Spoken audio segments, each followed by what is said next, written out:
The Soldiers of Ares. Chapter 13.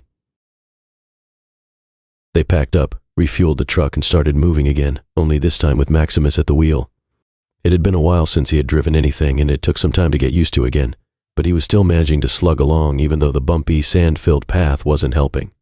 Achilles was in the back now, taking a nap, and instead Hedger was in the side seat, and Rex was peeking in through the window behind them.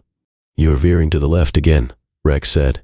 His backseat driving had started since Maximus took the wheel, and it was starting to get on his nerves. But Maximus knew that Rex had been a pretty good driver back when he had both his arms. But now driving was just one more thing he couldn't do. So Maximus just let it go. The sun had completely set now, and the change in temperature was drastic. It had been hot enough to cook eggs just a while ago, but now it was so cold that it made Max's teeth quiver. The path was much harder to see now, especially since one of the truck's headlights had been damaged when the manticore thrashed it. Actually, the entire left side was pretty banged up, and Maximus thought it was a miracle it made it this far. "We should be stopping soon, right? I mean, it's getting pretty dark now." "Besides, I'm starving," Hedger said after about 2 hours or so. He was right. Even with the headlight in high beam, they really couldn't see much further. Rex pointed outside and said, "Look, let's stop at that huge pile of rocks over there and set up camp. The rocks should shield us from the winds." Maximus agreed with him, and soon they were parked near the huge rock formation. They got off and tried to set up camp, which was hard since they had absolutely nothing to make, even a tent. "I guess we all crash in the truck then," Rex said. "Yeah. 3 of us in the back, 1 guy up front, and the last guy has to stand watch anyway so he doesn't need to sleep," Hedger concluded. Maximus realized they still needed to eat something. "What we could do, though, is build a fire to cook the rabbits we caught yesterday. Start looking around for dried twigs and stuff," he said. "Those will be easy to find since we are in a desert," Hedger said sarcastically. "Stop complaining and start looking," Rex said, "and Max, go and wake Achilles up. He'll want to know we stopped." "Why do I have to do it?" Maximus protested. "Well, you're a human, he's a human. You know, birds of a feather," Rex said with a stupid grin. Maximus scowled at him and went into the truck's back to wake him. It was not something he was comfortable with, probably because the man slept with one hand around his sword, like he was ready to cut anything even in his sleep. Maximus just hoped that anything did not involve people trying to wake him up. Achilles," he said, and barely touched his shoulder as the swordsman got up immediately. Luckily, he did not draw his sword. "What's wrong?" he asked. "Nothing. Just wanted to let you know that we stopped for the night." After that, they helped Daedalus out of the truck and went to where the other 2 were trying to make a fire. When they reached the side of the rock where the wind was the least, they saw that Hedger was sitting on the ground in front of a very small pile of scrubs and twigs, banging 2 rocks together, trying to produce a spark. Personally, Maximus thought he looked retarded. Rex was still walking around searching for scrubs. "You know, I'm starting to think that this grinding rock to make fire theory is a lie. You guys were all soldiers, right? Didn't you get like Boy Scout training on stuff like this actually?" Rex came back with some more scrubs and made the pile a bit bigger. "We did actually," Rex said, "and you need a special type of rock called flintstones to make it work." "Well now, any of you wouldn't just happen to have some flintstones laying around in your pockets, would you?" Hedger asked the group. "No, but I have something better," Achilles said. Then he pulled something out of his pocket. It was not a stone of any kind, but a lighter. He went ahead to light the pile with it, and soon they had a fire burning, which just made Hedger look like an idiot with his rocks. "Well, that was easy, wasn't it, Hedge?" Rex said while patting his back. Hedger just grumbled and threw his rocks away. They went ahead to start cooking the rabbits they had caught before, or at least Maximus did. But he was used to this. He was sort of the unofficial cook of the group. He didn't mind though. He liked cooking, and more importantly, whenever the other 2 tried to help, whatever they were cooking usually turned to charcoal. The problem was he didn't have much to work with, but he still managed to add some flavor to the rabbits with the cherries Hedger had picked up. He even fried some mushrooms for the side. Soon they were all around their tiny campfire eating their dinner. "I thought you were against eating cute little rabbits?" Rex asked Hedger. "You know, once they're all cooked and fried, they're not so cute anymore," he said, taking a large bite from his rabbit leg. Achilles was enjoying the rabbit too. "You know, Maximus, this is really good. I haven't had such a good meal for a while, actually." "That's our Max for you.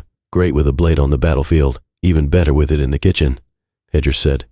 Even Achilles smiled at this.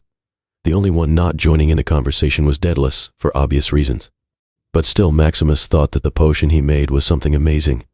Because even though his mind was clearly not there, his body continued to do all the basic functions. Like if you placed some food in his hands, he would eat it on his own. It was like his body was on autopilot. After that, Everyone began to turn in for the night, and Maximus decided to take first watch, even though the others had all taken naps before Maximus insisted on standing guard. The truth was that he dreaded going back to sleep. Something about an enigmatic voice speaking to him through his dreams was kind of appalling. He knew he would have to sleep sooner or later, but he just chose to do it later. Hours had passed, and Maximus was feeling pretty drowsy by now, and he really wanted to go to bed. But he still refused to go to sleep since he had taken the responsibility of keeping watch. The rock shielded him from most of the wind, but it was still really cold. He had climbed on top of the truck now, since sand kept entering his pants when he sat on the ground. He sat there for a while, staring at the sands. Achilles had told them that Vulcan City was just a day's drive away now, and that they should be there by this time tomorrow. After a while, he heard the truck door open, and someone came out. It was Achilles. Maximus came down to greet him. "Out for a quick smoke?" Maximus asked casually. Achilles shook his head. He said, "Actually, I came to relieve you from the watch. I don't sleep well at night anyway. And I don't smoke." "Oh, I just assumed since you had that lighter with you and all," Maximus said. Achilles took out the lighter from his pocket. "This is not mine. It belonged to a friend of mine who died in the war. I just hold on to it as a keepsake." "I'm sorry to hear that," Maximus said, and he regretted opening his mouth now. "Don't be," Achilles said. "Soldiers are born to die in battle, and if you survive, it doesn't make you great. It just means you were chosen to honor the memory of your fallen comrades." Maximus nodded silently to this.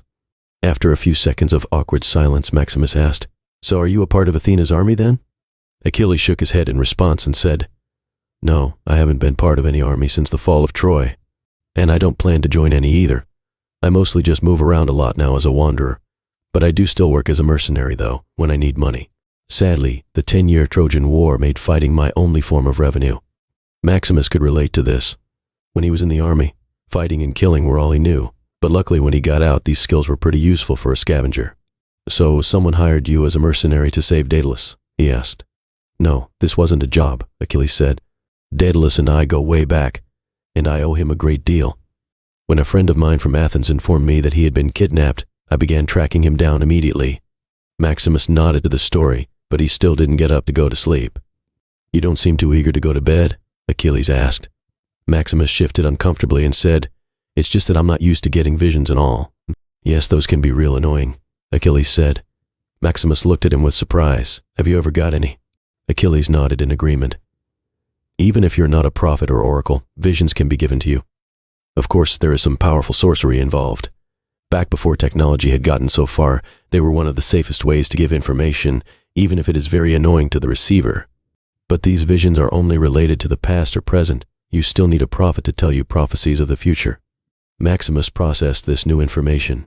This meant that whoever the voice belonged to was trying to help him survive long enough for him to absorb energy into the blade. He wondered what it was for, though. As for whom the voice belonged to, he still had no clue.